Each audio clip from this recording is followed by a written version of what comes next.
PT3. Aku ingat lagi dulu masa tengah jawab exam yang ABCD tu, tengah-tengah confident aku menjawab. Lepas aku sedar, jawapan yang aku hitamkan tu semuanya A. 8 kali berturut-turut. Tak mungkin, babe. And the next thing you know, you're changing answers. Well, that whole experience I just mentioned, kids this year and the next coming years probably won't experience it.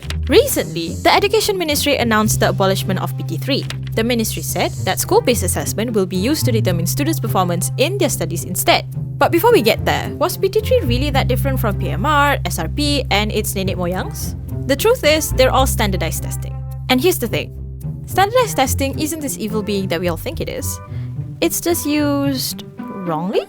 Without turning this into a whole history lesson, according to this website, I'm subbing this up by the way, go read the full thing up if you're interested. Standardized testing was originally used as a means to apply for government jobs in ancient China, which then evolved over time to be used as college entrance exams.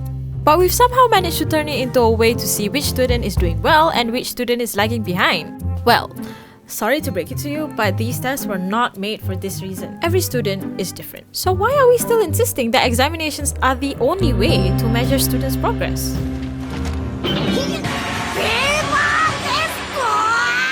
Somewhere along the line, the MOE sort of realized this and decided to go, you know what? Let's be progressive. Do or do not. There is no try. And so we enter Pentaksiran Berasaskan Sekolah, or its more popular acronym, PBS. It's a system that's supposed to measure student progress in a more holistic way, testing students through their performance in class, physical sports, and curricular activities, as well as undergoing psychometric assessments. This whole thing is meant to move away from our exam-dependent system, which on paper sounds all good. Right? BFM recently spoke to Nina Adlan, Executive Director of LeapEd, regarding this, and this is what she has to say. We have to make sure that our teachers are ready, that we have the right classroom environment, that the system support through the district offices, the state education offices, everything has to work within that ecosystem for new policies to flourish and grow. Otherwise, that is the reason why we have so many education initiatives that fall by the wayside, and we're very famous for this constant flip-flopping because we don't give enough thought before we introduce such initiatives. But that's not to say that the system is bad though. It just needs polishing. A lot of it.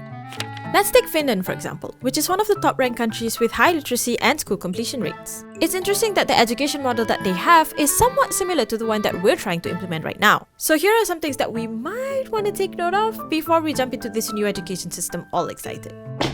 Number 1. Being a teacher in Finland is highly respected.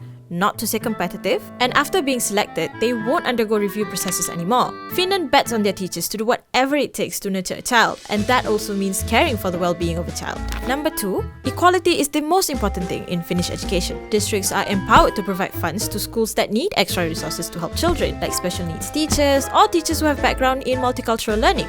Number 3, they practically give out everything their students need for free.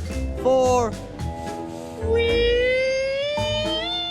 Education, food, psychologists, transport, you name it. It's free. And parents, they're given 150 euros a month until their children turn 16 or 17. You can read up more about Finland's education system, but after I finish this video. Get it? Finish. TLDR, Finland cares about the young, and the government puts money where it counts. So yes, pendek cerita, jauh lagi perjalanan kita. There needs to be more support from the government to the teachers, trust from the parents, and students.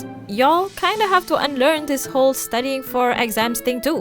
Sir, machines are any combination of bodies so connected that their relative motions are constrained, and by which means... Learning is not just about who memorizes the most from a textbook. And to be fair, I'm still learning that too. So, what do you think is an ideal education system that our students can benefit from? Do you think this PBS system will deliver? Let me know in the comments.